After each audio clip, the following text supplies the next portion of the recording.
Christiaan. Alguns Christiaan.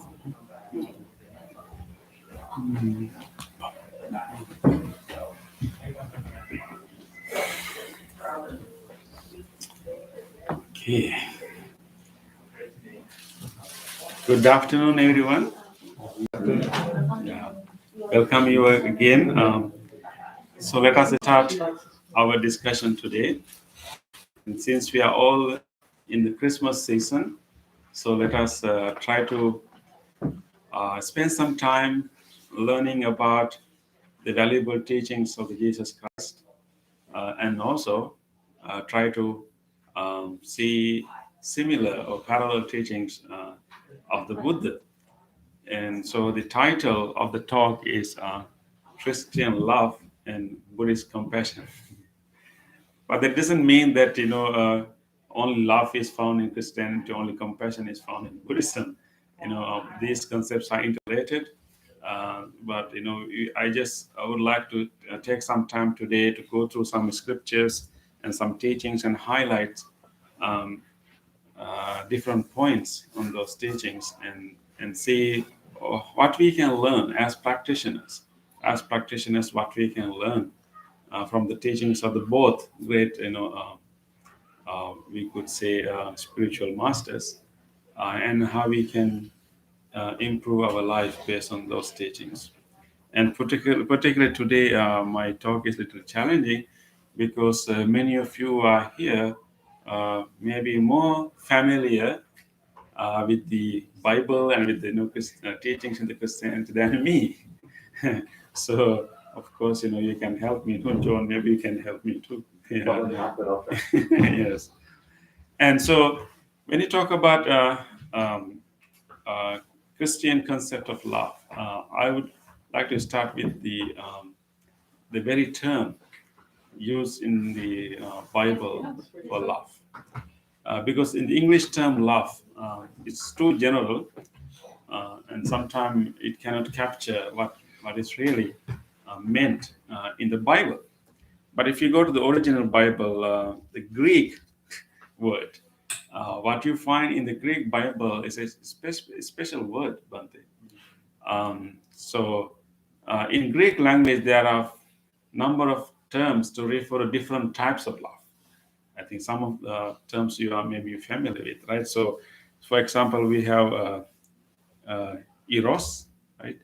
Eros is for like romantic love, right? And then we have storge, that could be like for familial love.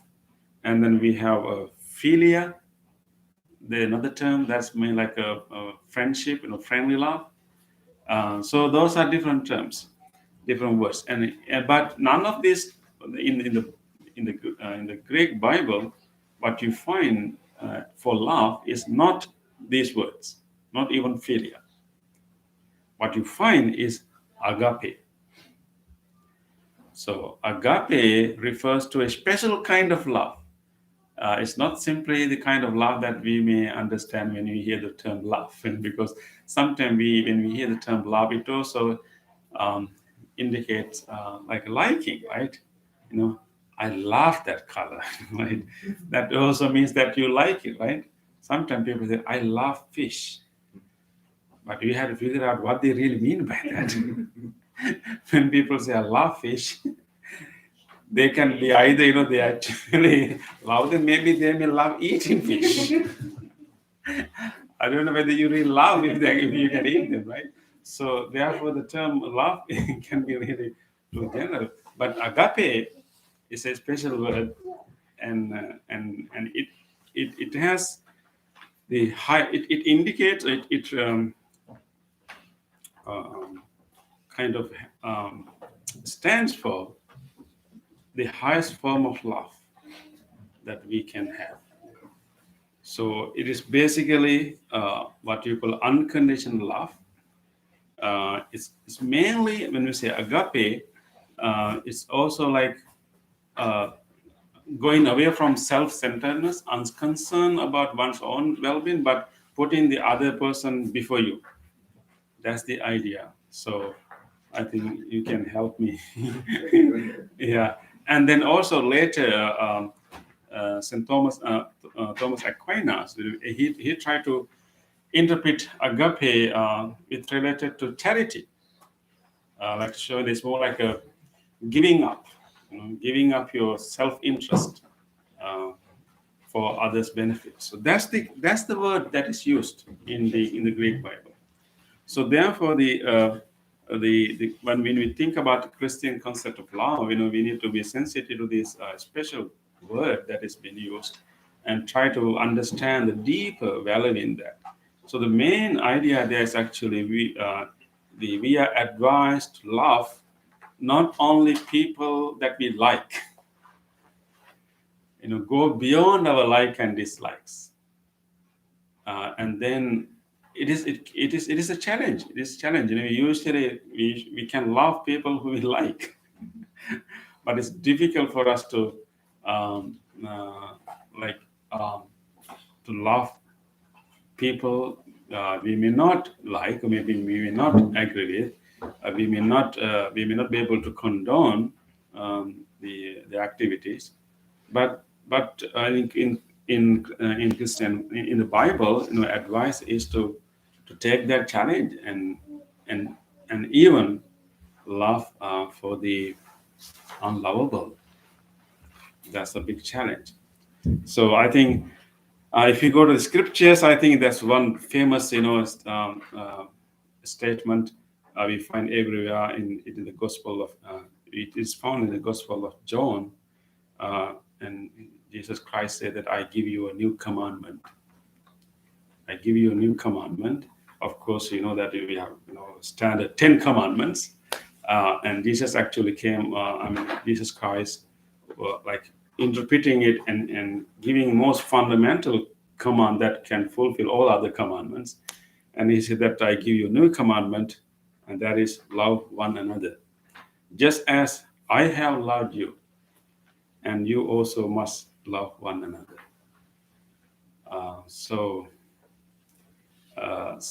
I think so. In religion, you have this, particularly in the Abrahamic religion, you have this concept of law, or maybe commandments. Maybe prophets' recommendations to live. Or maybe God's commandments.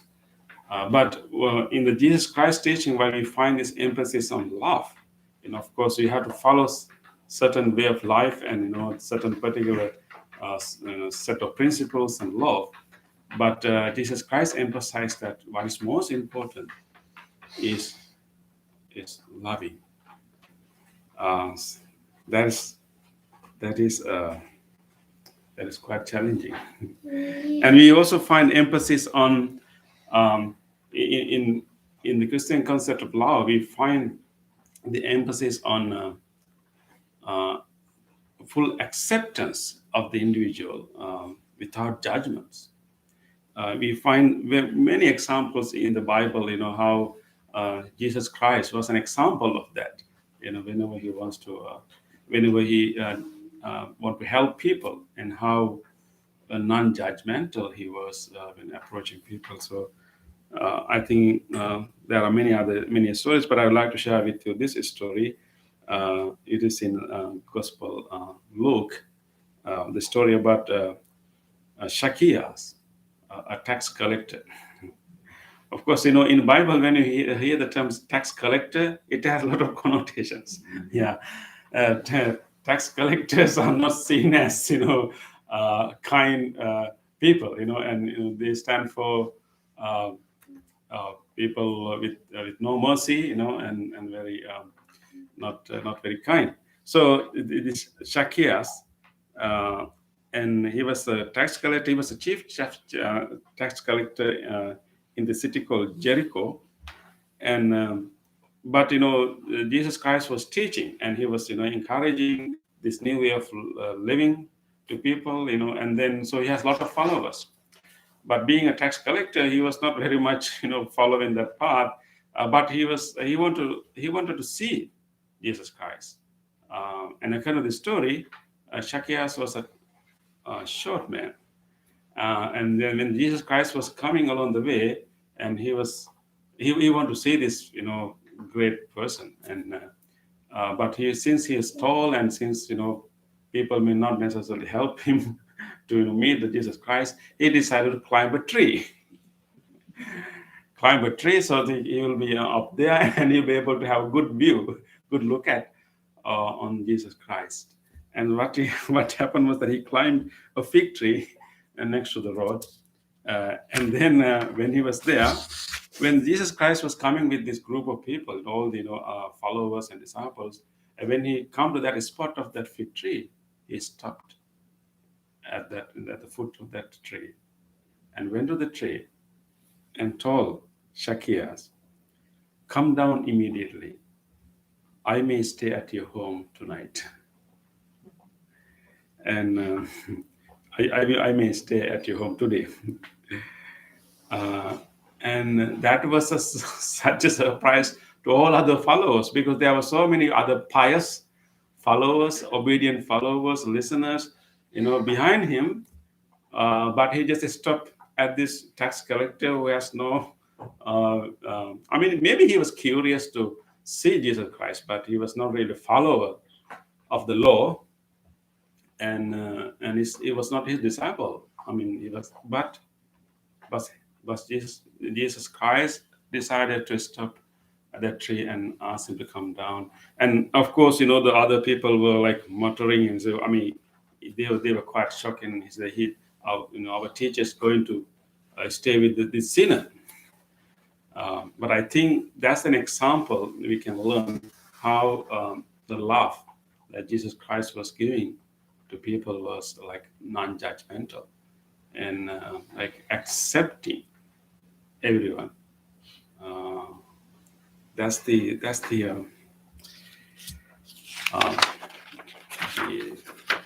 gist of that concept. So there are so many other statement we can find everywhere. I think the one very famous one, I just want to refresh your memory. In the Gospel of Matthew, we find this special statement of Jesus Christ. He said that you have heard that it was said, "Love your neighbor and hate your enemy." That's the general common knowledge maybe. So then Jesus Christ said that, "But I tell you, love your enemy and pray for those who persecute you, that you may be children of your Father in heaven." So that's the standard of love. And you will become children in the Father in heaven if you can love your enemy and pray for people who persecute you. Pray for their well-being. That's a high what we call tall order, right? Tall order. But that's what Jesus Christ wants from people, to make that. And anyone like to share any other course or anything that you remember when you were studying? You remember your Bible class? Or maybe it was something. Anyone like to share any other thing that you have heard?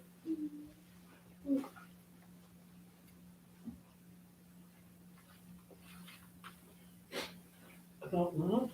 Yeah. In general.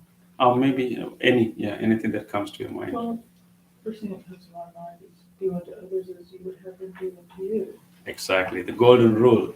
Mm-hmm. Yeah, exactly. Yeah, that's very true. So the later in the 10th book of the New Testament, Ephesians, you find this advice from the Paul the Apostle. Paul the Apostle. Therefore, be imitators of God as beloved children, and walk in love as Christ loved us and gave himself up for us, a fragrant offering and sacrifice to God. So I think this always this request, invitation, is to be inspired by the life of Jesus Christ, and use and if because according to the Bible, all human beings are created in the image of God. Right? Am I right? So therefore, if so, the idea is that here is that actually be inspired by this, by the acts, deeds of Jesus Christ, and use it as an inspiration, and try to be like Him. You may not go all the way, but at least be like Him. And of course, in Christianity, you also place so much emphasis on faith and surrender yourself, and that will be one way to be like that. But anyway, so when I was reading and talking about this love, what really stuck in my mind is that this underlying principle of this Christian concept of love, which is the acceptance that no one is perfect. The Christian concept of love based on deeper acceptance that no one is perfect and it's okay. And don't look for reasons to love. And accept that no one is perfect. So people may have faults, weaknesses, and all kind of things. So no one is perfect. If you look for reasons to love, and you will always find something that you may be able to love. So the encouragement is to find no reasons, and that is, everyone is not perfect. So no one is perfect. Just don't look for perfections, and just love. And that's the kind of idea we find.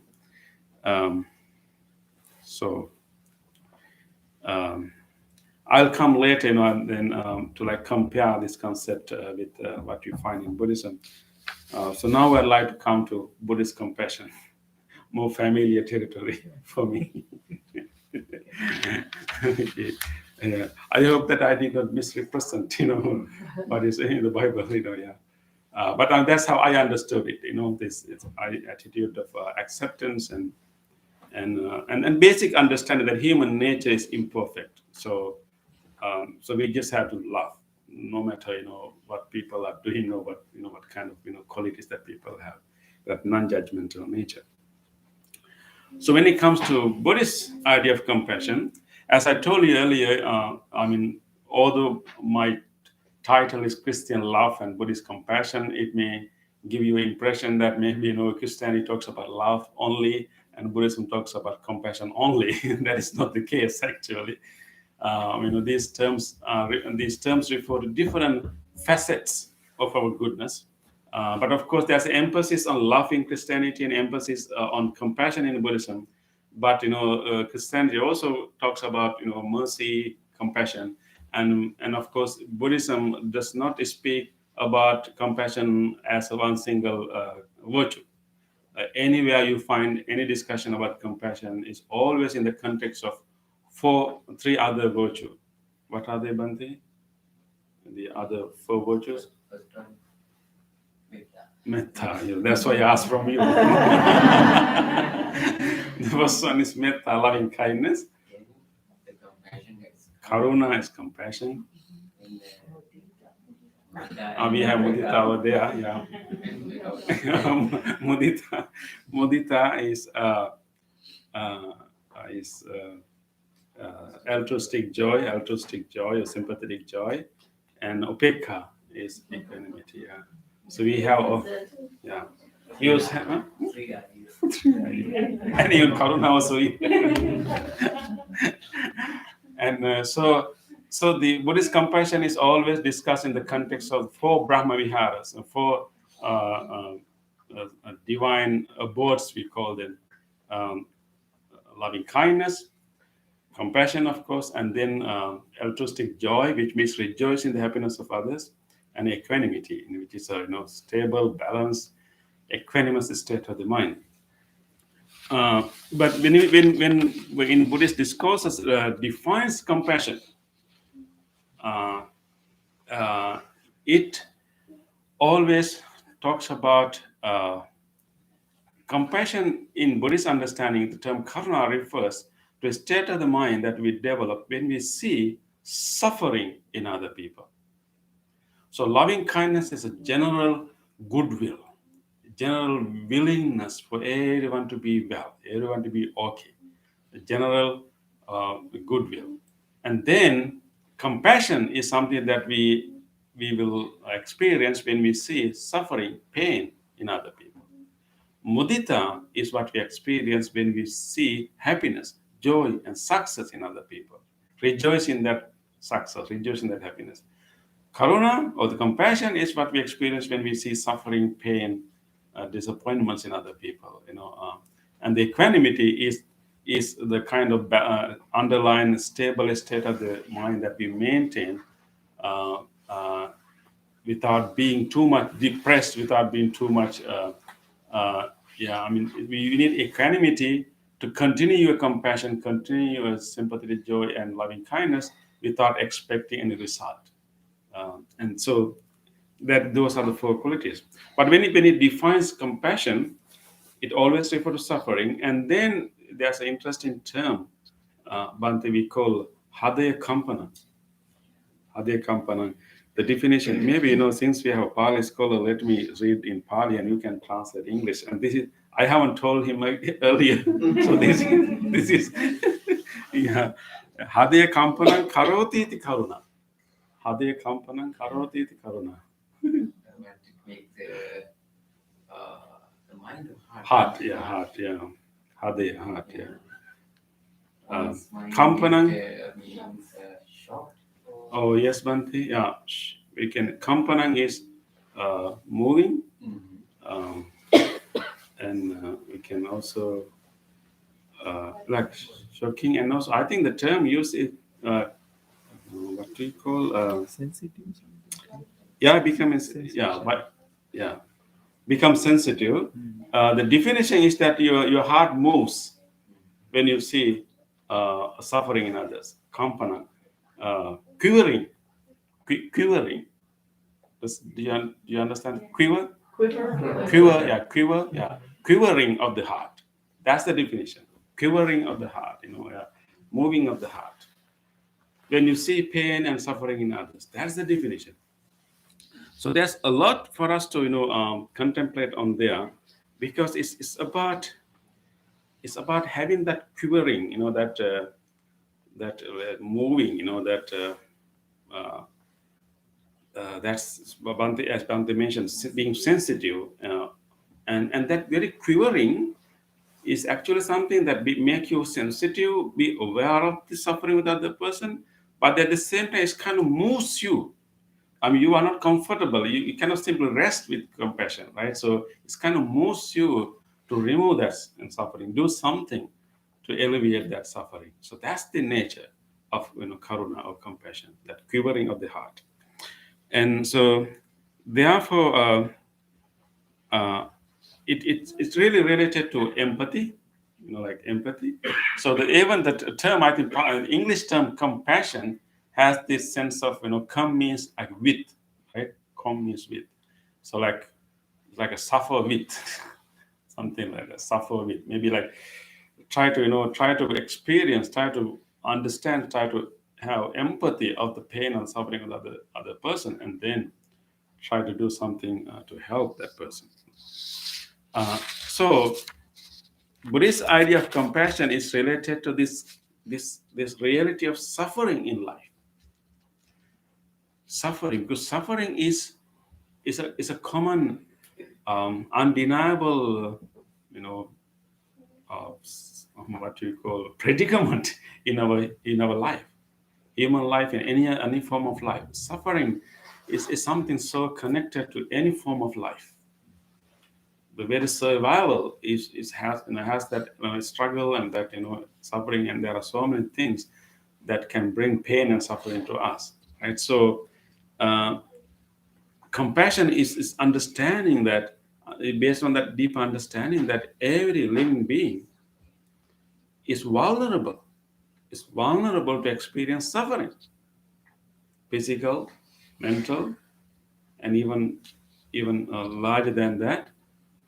Is every living being is vulnerable to experience suffering, and based on that understanding, we develop this pouring, like moving mind, that to be sensitive to that suffering and try best not to create more suffering. The whole idea is that people are suffering already. You don't have to hurt them. In addition, everybody, I mean, many people are already suffering.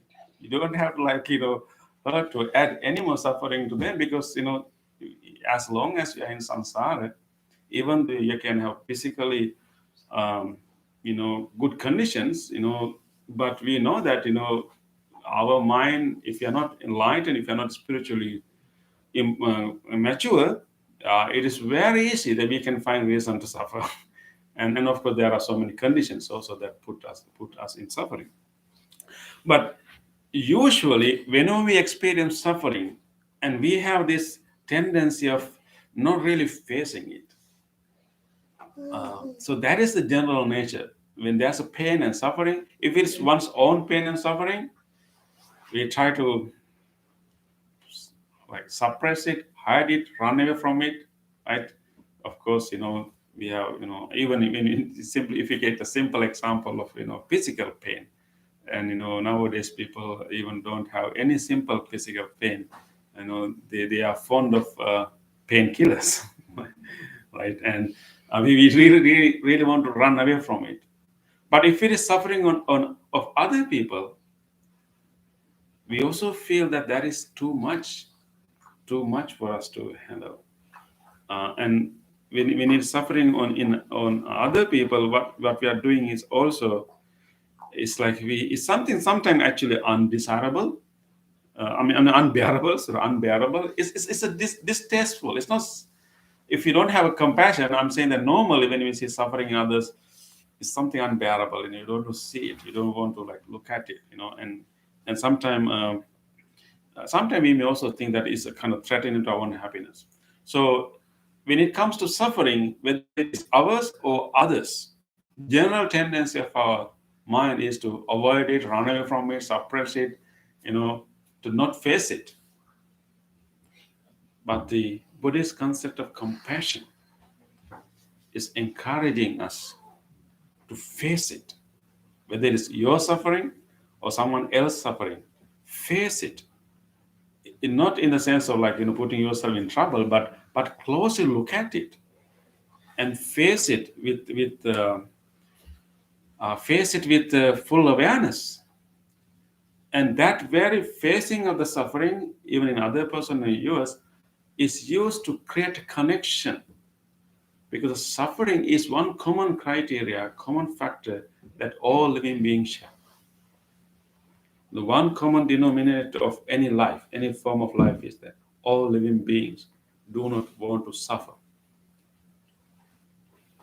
I don't know, is there any living being that, today I really want to suffer a lot? Yeah. Of course. We can have a tendency of enjoying the pain. That can happen. We don't like good things. We all want bad things. We always look for negative things.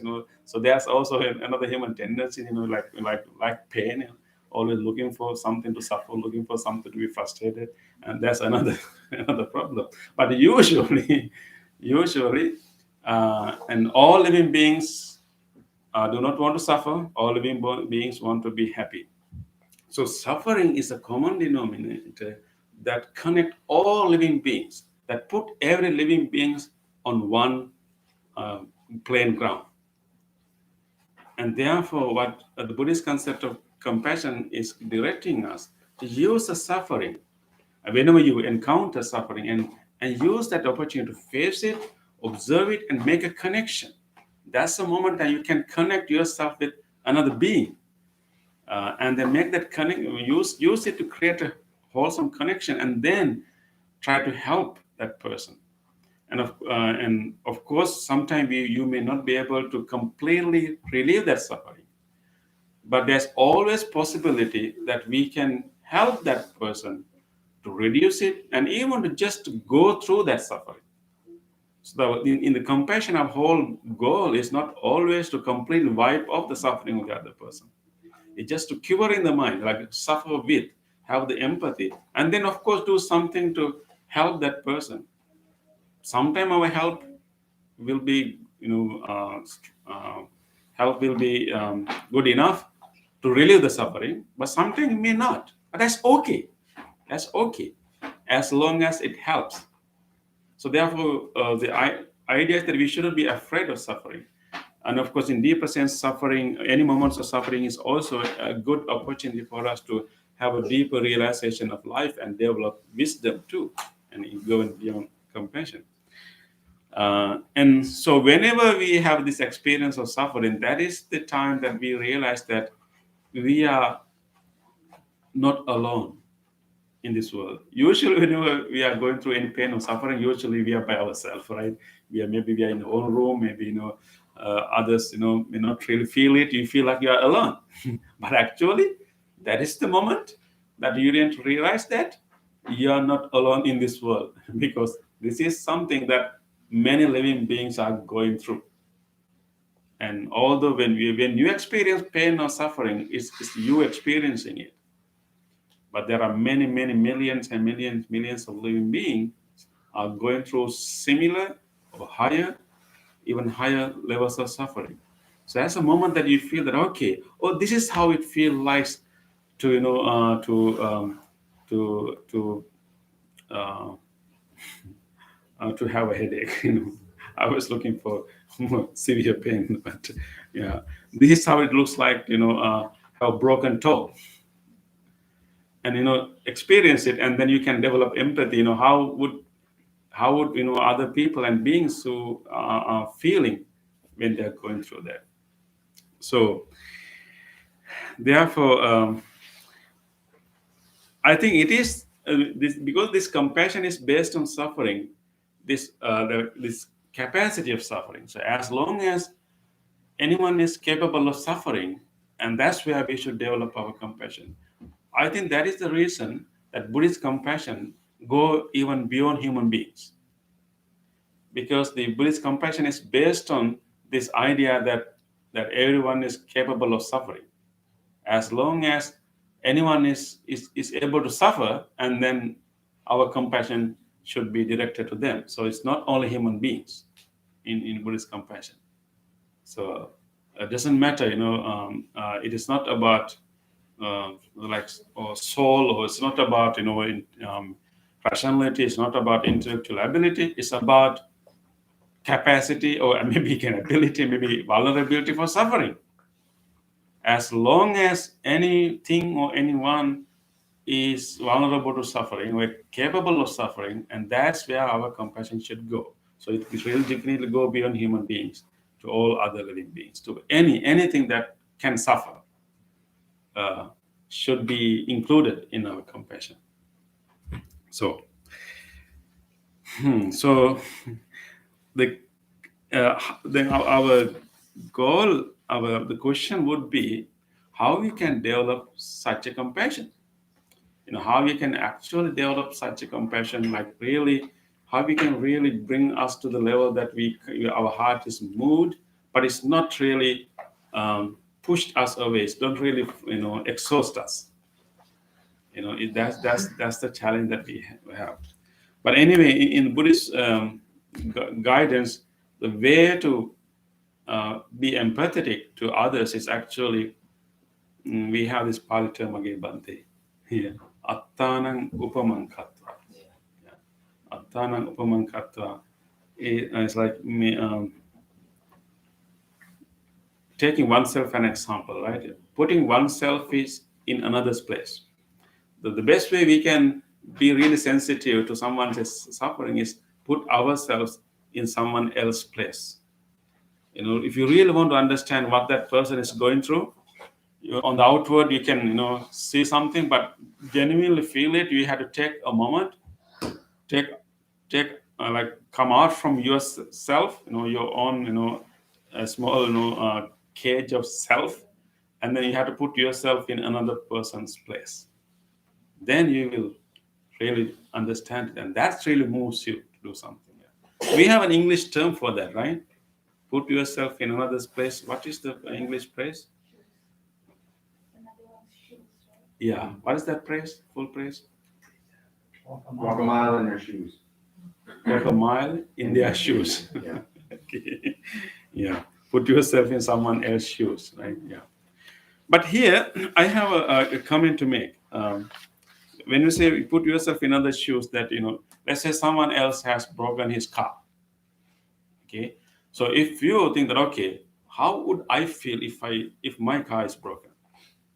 That is the idea, right? Yeah. But I think here we have to go a step further. The real meaning of putting ourselves in someone else's place is not always thinking about like putting ourselves in someone else's situation, because breaking the car, losing something, it can feel different things to different people, right? Let's say if you had like for some people it doesn't matter. It doesn't matter at all, right? And let's say you lost your shoes, for example, and someone is crying, they have lost their shoes, and then you compare, okay, how do I feel if I lose my shoe? Not a big deal. This person is crying for unnecessary thing. We can think like that. So real meaning of putting ourselves in someone else's shoes is not really putting ourselves in that situation, actually. Putting ourselves in the other person's feelings. That is how you develop compassion for children. When a child is crying because his toy is broken, maybe his toy is taken away by another friend, and if you put yourself in that situation, how do I feel if my toy, my food is taken by someone who might? It's not a big deal to you. Then you will even blame that there's not a big deal why you are crying, but that is not compassion. We should put ourselves not in in their situation. We have to put ourselves in their feelings. What they really feel right now. Situation can be foolish for some time. A situation maybe not be big enough to our judgment, but the feeling that child is going through, the feeling that any person is going through, is real. So we may not suffer for similar situations. We have different levels of suffering for different situations. So putting ourselves in that situation is not enough. We have to be sensitive to the feelings. Yeah. You're basically saying non-judgmental with respect to their situation. So you're not judging their feelings, you're accepting the feeling for face value. Yes. You are not judging the situation. You try to be sensitive to the person's feeling. Yeah. So some other person facing the same situation may not suffer that much. So if we don't judge the degree of suffering, we just accept the suffering. We don't judge the degree of the situation, but we become sensitive to the emotion, the feelings that person is going through. The judgment is not made to the situation, but we need to be sensitive to these feelings. Yeah. So yes. Is it like for a kid to lose a toy? Mm-hmm. Maybe if we try to equal that to us, maybe it's that we lost our car or the house. Yeah. If we focus on the feelings of the child, and we will feel that. Yeah. Definitely. Exactly. Okay. Yeah. We all have had a feeling of loss. And it may be a loss of a loved one, it may be a loss of a job, it may be a loss of a toy. Yeah. And so if you focus on the feeling loss, of yeah, loss. rather than whether it's a toy, How do we feel when we have loss in our lives? Yes. How do you feel when we feel betrayed? How you feel when we feel maybe disappointed and frustrated, and have that kind of empathy. Yeah, that is the compassion. Paying attention, being sensitive to that. So empathy to the feelings of the others. That's what make us really compassionate. And I just want to read to you a praise from a very famous text. As monks, we memorize this text when you as training and studying. And this is actually text written much later, 7th century. It's in the 7th century by a Buddhist monk called Chant. It's a well-known book called Way of the Bodhisattva. and they actually, the compassion is really, very beautiful explained. So let me read, few 3 verses, from that text. Bhante, do you remember the Sanskrit verse from Bodhicharya Avatar? Bodhicharya. Yeah. Yes. Yes. We usually memorize that text. I will study that text. But let me say English translation of 3 verses. So this is a person who is following this path, and he's making these wishes that he would like to be helpful to others. So this is what he want to be. He wish to be. May I be protector for those without one, a guide for travelers on the way. May I be a bridge, a boat, a ship for all those who wish to cross. May I be an island for those who seek one, a lamp for those desiring light. May I be a bed for all who wish to rest, and a slave for all who want to slave. Just like space and great elements such as earth, may I always support life of all the boundless creatures, and until they pass away with pain, may I also be the source of life. May I be the support of life. May I also be the source of life for others. So that's the kind of wish, a bodhisattva, someone who in the spiritual path is making. So in conclusion, when you think about, Christian concept of love and Buddhist concept of compassion, they are talking about the greatest human virtues that we all can grow, develop, and they're highlighting different facets, different aspects of goodness that we all can grow. So again, going back, I think the Christian concept of love is based on this understanding that no one is perfect, and therefore accept everyone without any judgment. Buddhist concept of compassion is based on the deep understanding that everyone is vulnerable to suffer. Everyone is vulnerable to suffer, and be sensitive to that suffering. And no one is free from suffering until they enlighten. And so so we have to be sensitive and empathetic to their suffering, and then do our best to help that person. So, of course, as I told you earlier, these are not exclusive concepts. Both traditions have, the other, like compassion in Christianity, love in loving kindness in Buddhism. But these 2 emphasis is quite enlightening for us. Because these are all true facts. Like no one is perfect, and everyone is vulnerable to suffering. And these are true facts, and these concepts are based on these fundamental facts of human life. Not human life, it's fundamental fact of life itself. So I think as human beings, we should have that understanding, and then try our best to develop these great virtues that we all are capable of, by constantly practicing and constantly being inspired by the higher ideals, and also using every opportunity of meeting with other people, being sensitive to their pain and suffering, and also not expecting the perfect nature of the other person, right? And then when you have this two understanding that no one is perfect, everyone is vulnerable to suffering, I think that can guide us our life so well. Yeah. Sanskrit stance regarding the term you use that Bodhi. Not Bodhi. Everyone is not perfect. Okay. Can you chant Bhante that? Yes. There is a stance. Yeah. Okay.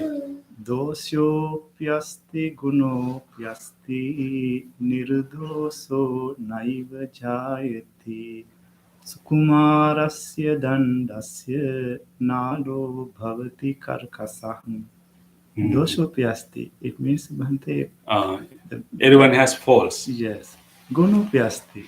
Everyone has virtues. Sukumarasya dandasya nalo bhavati karkasa. That means lotus flower is very smooth, but the stem It says thorn. Two thorns. Yeah. Even a smooth, beautiful lotus flower Yeah. has a stem with thorns. Yes. Yeah. Like that, yes. Thank you, Bante. Exactly. Yes, thank you, Bante, for bringing that wonderful stanza. Right, it really, help us to understand this whole concept. So let's continue our journey. So as I was reading, actually, yes, yeah, and one thing also came to my mind is actually in the Bible, there's always asking us to be the children of your Father. Like try to be children of your Father, and so it's kind of asking, kind of implying it that be like your Father. But we know that in loving kindness discourse in the Karaniya Metta Sutta, we have this advice, encouragement to be a mother to all living beings. It's so interesting, right? Well, I think Yeah. father in the Bible is usually, they're talking about God. Yes, definitely, there's like two emphasis there too. Yeah. So what you were Okay. going to share? So someone steals from you, and someone steals money from you, Mm-hmm. and it causes suffering. And, Someone is taking money from you. yeah, Okay, yeah. and it causes me suffering. So when I think about it, okay, like when I was a kid, I stole a lot of things. I mean, I had cool Barbie doll, all the outfits you could ever want for this doll. So I was just thinking, so that is, if somebody steals money from me, which just recently happened, so I just got some karma burned, yes? But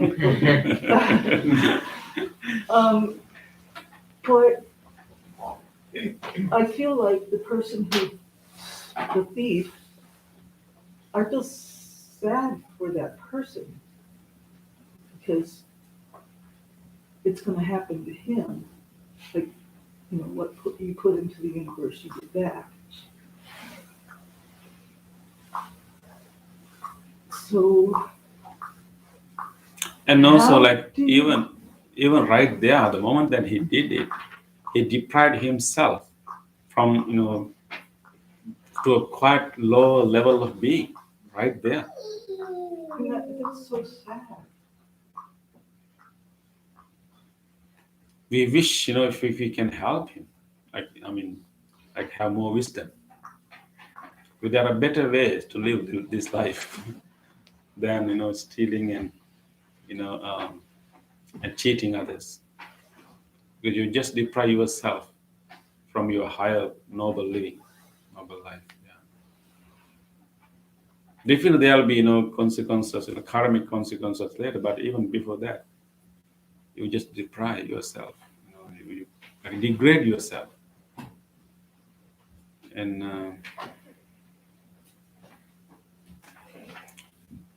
how good if people have more wisdom. That's the help we should do. In the Bible, it says, cast your bread unto the waters, and it shall return to you tenfold. That which you do to another shall be done unto you on that last day. So that wraps that karma up real nice. Yeah. Thank you. Just like the bread will bloat and be good. It's going to come back and bite you. Okay. Thank you, everyone. Thank you, everyone. Just carry that message. No one is perfect. Everyone is vulnerable to suffer. We just be with them and being loving, being kind, and being compassionate to anyone, anything that we encounter in our life. Okay. With that, Bhante, we can do a short meditation and chanting. Yeah. So thank you, everyone. So we'd like to do a blessing chant for you towards the end of the year. But before that, we'll also lead you to a short meditation. In the middle of the meditation, three of us will do our chanting.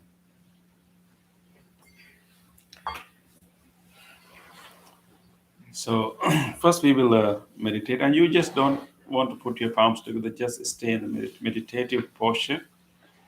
Adjust your body, try to find some balance in your seat. Just moving your body a little bit and finding that nice balanced posture. And just take a moment to observe your whole posture.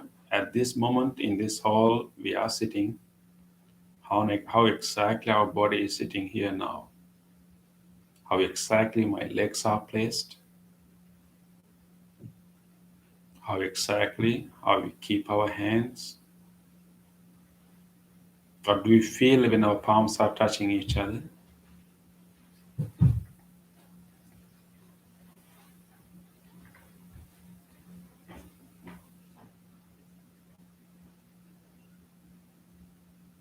This awareness of the body, with this present moment awareness.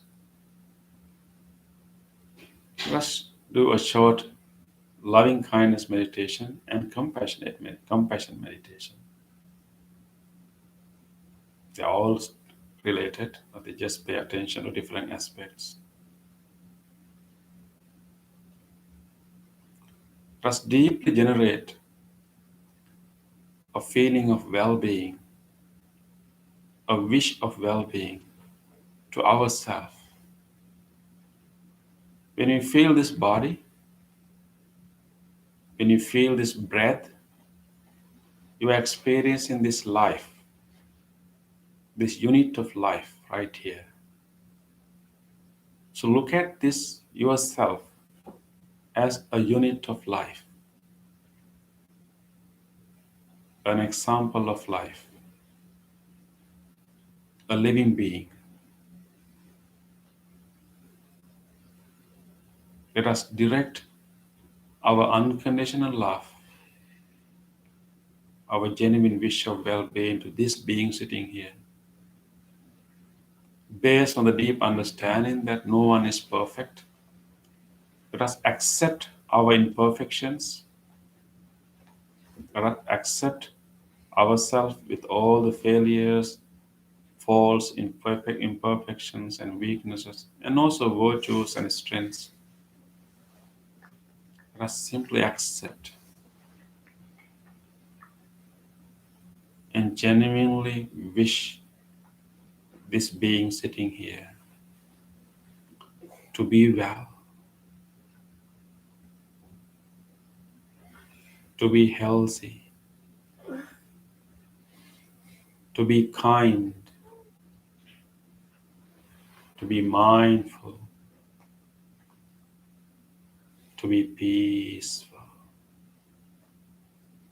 Just one after the other, make these wishes in your mind. May I be well, be healthy, be kind, be mindful, be peaceful.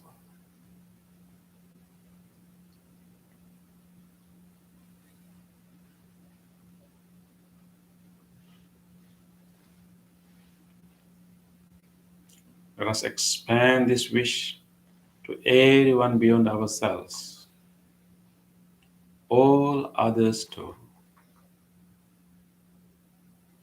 No one is perfect. Genuinely accepting all people with all their weaknesses, faults, mistakes, and also with their strengths and virtues. Let us wish. May all other people, may all other beings living everywhere be well, be healthy, be kind, be mindful, be peaceful.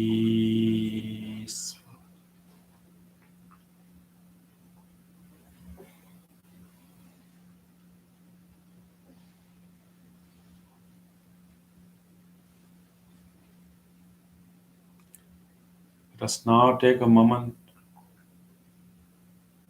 to reflect on the vulnerability of all people, all beings to experience suffering. Many people are going through physical pains right at this time. Many are going through emotional pains. Many are experiencing dissatisfaction.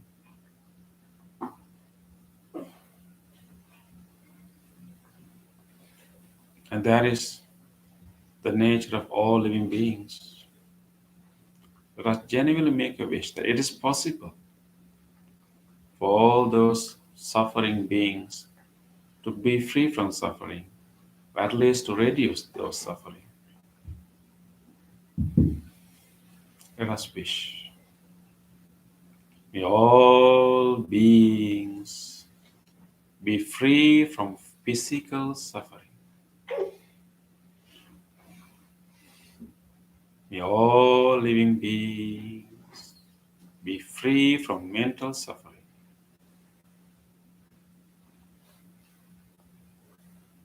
May all living beings be free from deep lying dissatisfaction.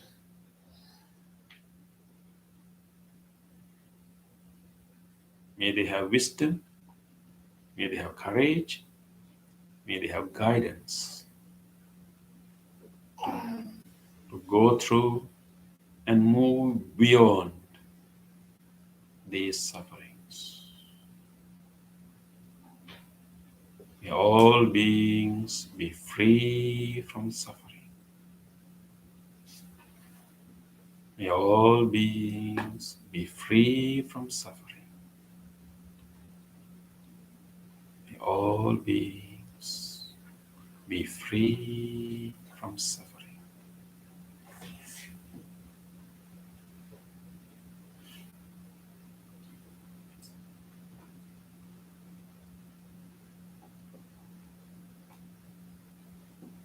Just maintain this wish, maintain this empathy throughout our chant. You may stay in this meditative mood, continuously wishing.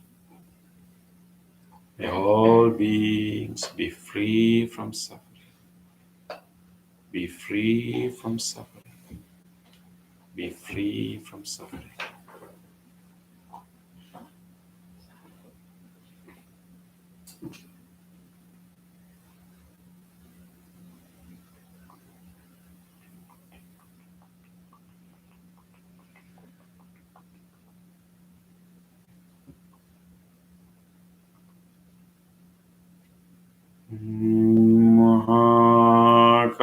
Mahakaruniko nato hitaya sabba paninam puretva parami sabba patto sangbodhi muttamang etena sajja vajjena Hotu te jaya mangalam jayanto bodhiyamule sakyanam nandi vandano evam tuya jayo hotu jaya suso jaya mangalam sankatva buddharatna Osadang uttamang varang hitang deva manusana buddha tejena sottina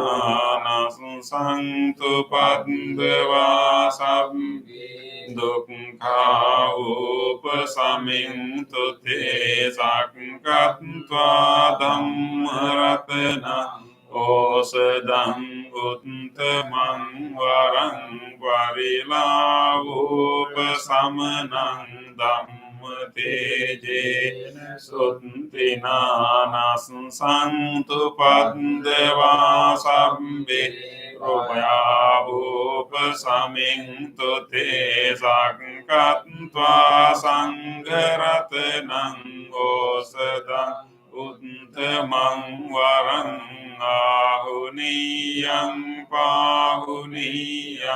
Sangate jena sotti nanas santu padva sabbe roga upasamintu te yanking ratanang loke vijjati vividha putu ratanang buddha samannati tasma sotti bhavantu te yanking ratanang loke vijjati vividha putu ratanang dhamma samannati tasma sotti bhavantu te yanking ratanang loke vijjati vividha putu ratanang sangha samannati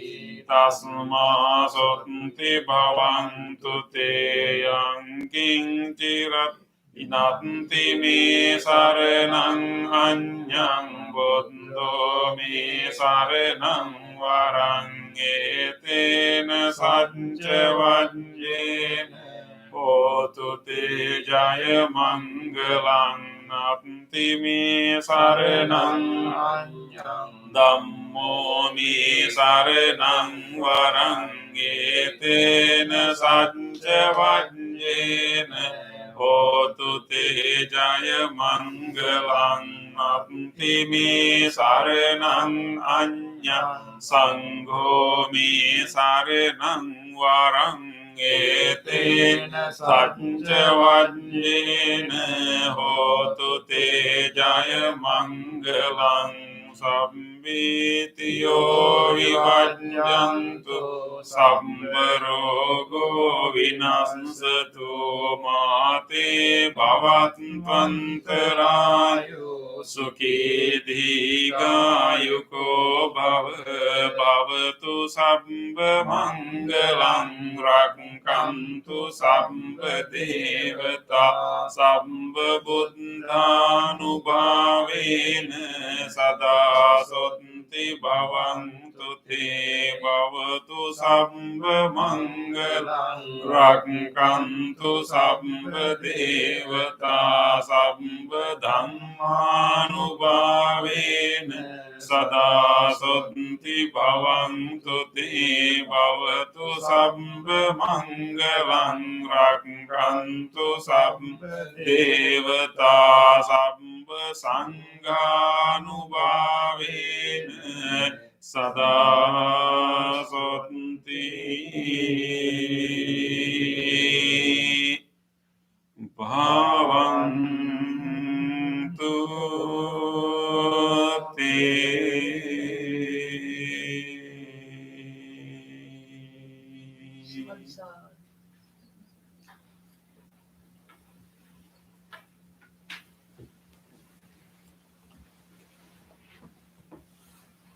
Okay, thank you everyone. So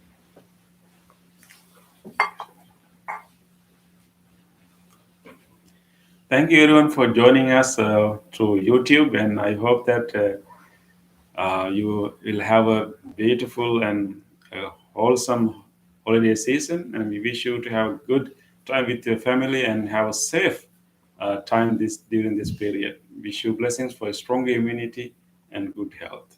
Look forward to see you again. Everyone Saranai. That's for those.